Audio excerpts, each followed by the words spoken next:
Welcome to the best book summary YouTube channel, Books Made Easier. The book that is summarized in this video is To Kill a Mockingbird by Harper Lee. So bring your popcorn and sodas. Let's start the video. All right, let's jump right into this explainer of the opening chapters of Harper Lee's truly iconic novel.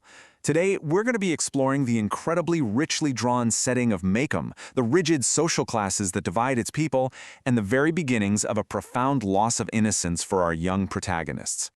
You know, what really gives this story its incredible emotional weight is that we're looking at the world through the eyes of an almost 6-year-old girl. We're following the coming-of-age journey of our narrator, Jean-Louise Scout Finch.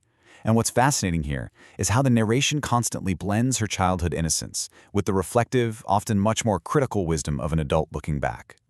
So here is our roadmap for today. We've got Welcome to MAYCOMB, First Days of School, the Empathy Lesson, the Radley Enigma, and we'll wrap things up with the Nighttime Raid. Let's get right into it. Section 1. Welcome to MAYCOMB. Before we can really understand these characters, we have to understand the environment that shaped them. MAYCOMB, Alabama is the sweltering, stagnant reality of the 1930s American South. Lee describes it as a tired old town where the streets turn to red slop in the rain. The town is firmly gripped by the Great Depression. I mean, people had no money whatsoever, but they still maintained this vague optimism, echoing Franklin D. Roosevelt's famous line that they had nothing to fear but fear itself. People moved slowly, honestly, mostly because there was nowhere to go and nothing to buy. Section 2. First Days of School. When Scout enters the first grade under her new teacher, Miss Caroline, she's expecting a fun adventure. Instead, she gets a pretty harsh, real-world education in MAYCOMB's complex social strata. The economic crash essentially fractured MAYCOMB into distinct societal factions, each operating under their own rigid, unwritten rules. First, you have the educated townsfolk, like the Finches. Scout's dad, Atticus, is a lawyer. But because the local farmers are poor, the professionals are poor too. Atticus is often paid in stovewood or hickory nuts instead of cash. Then you've got the Cunninghams. They are incredibly poor country farmers, but fiercely proud. They will flat out refuse any charity they can't pay back. And finally, at the very bottom of this social ladder, you have the Ewells. They live in total squalor, neglect their kids, and are basically allowed to bend the law, like hunting out of season, simply because the town takes pity on their starving children. By juxtaposing Walter Cunningham and Burris Ewell, we can clearly see two entirely different responses to this extreme poverty. Miss Caroline is an outsider, so she doesn't understand these local rules. She tries to lend Walter a quarter for lunch, completely unaware that a Cunningham will never take what he can't repay. He maintains his quiet dignity, no shoes but a clean shirt. Scout tries to explain this dynamic and actually gets punished for it. Later, she invites Walter home for lunch, and he pours molasses all over his food. Scout criticizes him, but Calpurnia, their cook, fiercely reprimands her, teaching Scout that anyone who sets foot in their house is company, period. On the absolute flip side, you have Burris Ewell. This kid shows up to school with a bug literally crawling out of his filthy hair, totally terrifies the teacher, and announces the L's only attend the first day of school every year just to get the truant officer off their backs. He leaves shouting vicious insults. So we see that poverty in MAYCOMB breeds both deep dignity and fierce, bitter resentment. Section 3. The Empathy Lesson. Frustrated by this disastrous start to school, a pretty defeated Scout seeks comfort from her father. And here she receives an absolute masterclass in human understanding. This quote right here is essentially the moral thesis of the entire book. Atticus is teaching Scout the profound necessity of empathy. He explains that Miss Caroline couldn't possibly know MAYCOMB's unwritten rules on her very first day. If Scout puts herself in her teacher's shoes, she realizes it was an honest mistake. Atticus then makes a deal with her. If she concedes to the necessity of going to school, they'll keep reading together every single night, basically bending the rules just a tiny bit for the sake of peace. Section 4. The Radley Enigma. Okay, let's talk about the neighborhood mystery that entirely consumes the summer days of Scout, her older brother Jem, and their imaginative new friend Dill. This one single question, who is Boo Radley, drives the escalating tension of these early chapters. The Radley place is this dilapidated house just down the street, and the children are utterly obsessed with the mysterious figure living inside. These wild, totally gothic rumors really highlight the children's imaginative fear of the unknown. To Jem, Scout, and Dill, Boo isn't just a man, he's a full-blown monster.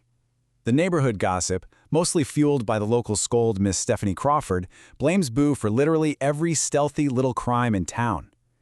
Jem's vivid description of this blood-stained, raw animal-eating phantom just shows how much the town's prejudices have warped a real human being into a terrifying myth. But then we get a much-needed dose of reality. Scout spends her evenings on the porch with her neighbor, Miss Maudie Atkinson, a widow who loves gardening and definitely speaks her mind. Miss Maudie helps Scout and us as the audience see past this monstrous gossip. She refuses to even call him Boo, referring to him respectfully as Arthur. She explains that Arthur is actually the victim of a deeply sad house raised by strict foot-washing Baptists who believed any form of pleasure was a sin.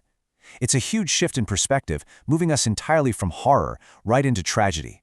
Still, watch how the kid's innocent curiosity quickly escalates into highly risky incursions.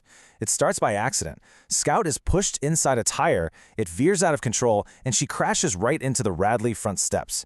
Dizzy and terrified, she hears something chilling before running away. Someone inside the house is laughing.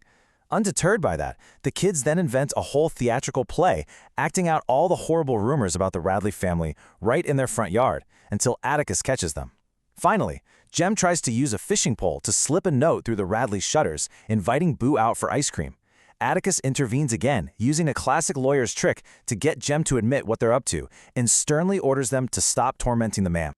But right in the middle of all this playing, something truly remarkable happens.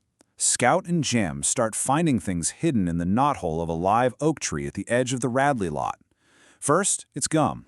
Then, this beautiful little velvet box containing 2 highly polished antique Indian head pennies.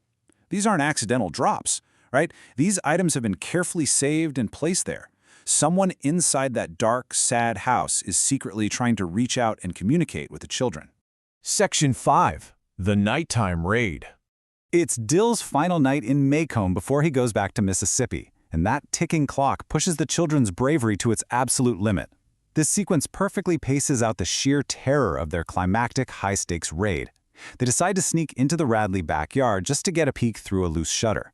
By 8:05, Jem is up on the creaky porch. Suddenly, a crisp shadow of a man in a hat falls right across him. The children absolutely freeze in pure panic. As they scramble to run, a shotgun blast rips through the quiet night. It's Nathan Radley, Arthur's older brother, firing into the dark.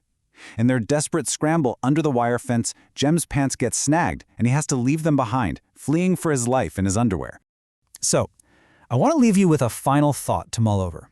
Chapters 1 through 6 brilliantly set up a world where childhood myths are on a direct collision course with adult realities. Who was laughing when Scout rolled into the yard? Who was leaving those gentle gifts in the tree?